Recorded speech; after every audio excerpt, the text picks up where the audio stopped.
Hello, this is Samuel Williams, Mr. 313 Real Estate, and I'm just going to be talking briefly about wholesaling and why it's so important. So, why wholesaling in the first place? What it is? Because I've been getting a few messages from people that's interested and they want to learn, and so there's a lot of things out here where people say how much you can make, and that's not really the issue. Like, you can make a lot of money doing a lot of things. Okay, the point is, it's the actual system.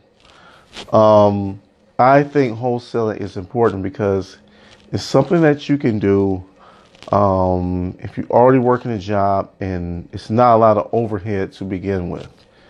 Okay, if you want to start any other business, if you want to invest in real estate, let's say you want to buy in whole, which is basically be a landlord. If you want to buy a property, get it up to a certain standard and rent out, that's going to take a sizable investment. Okay, whether you're getting it from the auction, whether you're just buying it off the MLS or buying it from a wholesaler. Buying an investment property is a huge investment. It's a huge step, okay? And there's a lot of money involved because probably going to be some rehab involved as well. Then you got, flipping houses. A lot of people, you see the shows where they buy a house on a low, they get the ARV up to the comps in the area, and then they resell it. And that takes money as well. Any other business, if you want to start a boutique, if you want to have your own barbershop, whatever the case may be, it takes thousands of dollars. With wholesaling, if you want to get into real estate, if you do want to make profits, initially, you do not have to spend a lot of money. Okay, I am not going to just come out and say, well, if you just need no money to get a wholesale deal. That's just not true. That's just not the case. You don't have to spend a whole lot of money, but in substitute for not spending that large amount of money, it's going to take more time, a little bit more effort, being more intentional, being more consistent. Okay, so you have to have the mental wherewithal to stick with it, be focused, and have the confidence to really put yourself out there, make an offer, and actually just learn what it is. Okay, it's going to take a while to just explain everything from wholesale. I'm still learning a lot about wholesale. I've been studying wholesale for about a year and a half, and it's like I still don't know everything, because there's so many ways you can do it. But what I have been talking about the last week is driving for dollars. So all you need is basically an automobile, and you need gas in your car. And I suggested people possibly go through your neighborhoods, maybe a neighborhood that you're familiar with, and just drive. Maybe just pick 6, 7 streets. Okay. I mean, I picked an area Wednesday. As soon as I got there, the first 3 houses were vacant. These were nice brick colonial houses in Detroit. I mean, 1,400 square feet, probably 1.5 baths at least. Okay. So perhaps whoever owns these houses, maybe they're motivated. And that's step one. You have to find motivated sellers. And that's the number one rule for prospecting, because it is sales in a nutshell. Wholesaling is sales. Okay. You are selling yourself because you're trying to build a system in place, and it's a very competitive market, and you have to be able to separate yourself and say, I'm the person that you need that's going to help you get out of the situation. Because in most cases, the reason why wholesaling exists is because in real estate, there is 95% of the market is your typical job that real estate agents do. That's listing a house for people who need it sold, or they're finding buyers for a ready, willing, and able buyer. Okay, they've been pre-approved for a mortgage. They have the funding. They have the income to buy a house. Now they've hired a realtor to help them find a home, maybe actually show them around, let them see it, arrange something with the other realtor and the seller of the house. Boom, you purchase the house. It's typically 30, 45 days to close. Or you're getting someone to list your home, okay, where that could take 3, 4 months on the market. Okay, it's closing in a little bit more here in the Detroit area because the market is picking up. But typically, for the whole process to take place, you're looking at 60 days. You got the appraiser coming with the underwriting and the actual closing date. It could perhaps be 45 to 60 days, okay, for a typical real estate transaction to take place. But this is not what this is. This is shrinking this down in about a 7-day span.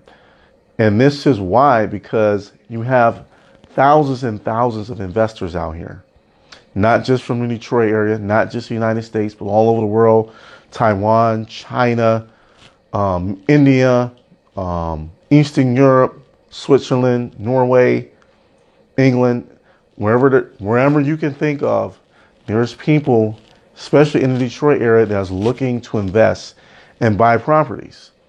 Okay. And some have a need to buy these properties in particular areas, certain zip codes. Okay. Whether it's in Oakland, Wayne, Livingston County, Oakland County, North Oakland, North Macomb, St. Clair Shores.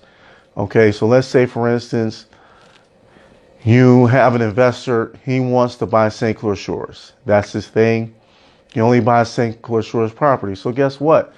If you have a relationship with that buyer, that's what you're going to be zeroing on. You're going to be trying, there are several ways to get information on properties in that area, in the St. Clair Shores area, to buy properties, to find out people that's either in probate. Okay, either they have a tax lien, they haven't paid their taxes, they're going through a divorce and they want to sell the house quickly. The house was given to them through a death. Maybe their grandmother died, their uncle died, whatever the case may be. They may not, a lot of times these people don't even live here. They may live in California somewhere, but their grandmother lives in St. Clair Shores. She passes away, unfortunately. She grants the house to her grandson. He's in California. He's like, I really have no use for this house. I need to sell it, right? That's someone that's motivated. Okay. You can reach out to that person. Hey, I'm a local investor. I represent a group of investors. We're interested in buying in your area. We'll be interested in selling that particular home. Then that's when you get the conversation. Now, typically, these conversations, you don't get the deal done. Okay, the first thing. So the best thing to do when you start talking to motivated sellers is just be yourself. That's the easiest thing to do. I mean, you can go online. There's several wholesaling groups you can find on Facebook. You can get different scripts. I recommend Wholesaling Elite group. That's Max Maxwell's group. He has scripts, things that you can say. And it's not hard. You don't have to learn it word by word, but you can customize it. And you just have regular conversations with these people, and you get the house under contract. Okay, you get it under contract, and that's where the expertise comes in, and that's something we're gonna get into more as I do more videos on how to evaluate a contract. But basically, in a nutshell, wholesaling a house is no different from wholesaling a car, wholesaling a cell phone, wherever the case may be. Just to make a great example, let's say you buy an iPhone 8 for $1,000. Okay, you have a contract with AT&T. Okay, now you may want the iPhone 10. Okay, so you're trying to get rid of this 8, so you're motivated to get rid of it. Okay, now you've paid maybe $600 off this phone, so you still owe $400. Okay, now the phone is still in fairly good shape. It hasn't had any cracks in it. Okay, so it does have some resale value. So maybe that person comes to me and they say, hey, Anwar, I'm looking to get rid of this iPhone 8 because I want to upgrade to a 10. So I may ask them, well, how much do you owe on the phone? They may tell me, I owe about $400. Okay, so this is what we're going to do. That's good that you only owe $400. I think I can sell it for about $550. So this is what we're going to do. I got a buyer. He's looking for an iPhone 8. He wants it. I know he'll buy it for like $550. Would you agree to that? Okay. We may write up a little small contract, but you got to pay me $50. So what happens is they sell their phone. Okay. They're going to get, they have to pay that $400 off because Sprint said, before we let you upgrade to the iPhone 10, you got to pay that $400 you off the phone. They get the $400 paid from the $550. I keep $50. That's my fee for finding someone to buy that phone. They keep $100. Okay. So now they're able to upgrade to the iPhone 10. They get $100 extra. Maybe they go get some special gadget, special charger. They might get a nice cell phone case, whatever case may be with that extra 100. I get my assignment fee for $50. The buyer, they get their iPhone 8. Okay, so now what happened is they bought an iPhone 8 for $600 instead of spending $1,000 for it. Okay, so now they've gotten it at a discount. The house is the same thing. Okay, there are investors just like that person who wanted that iPhone 8 on the low. It's people that's looking for rental properties on the low. Instead of going to a realtor and going through the MLS and buying it at full price in the market, maybe the market's at $200,000. Maybe I can get this house, this motivated seller. Maybe they're behind on their taxes and they can't pay it. So instead of them losing their house and get nothing, they'll settle and just take like $105,000. I get an assignment fee for maybe $10,000. Okay, so the total sale is $115,000, whatever the closing costs may be. Okay, so they have to pay their taxes. Boom.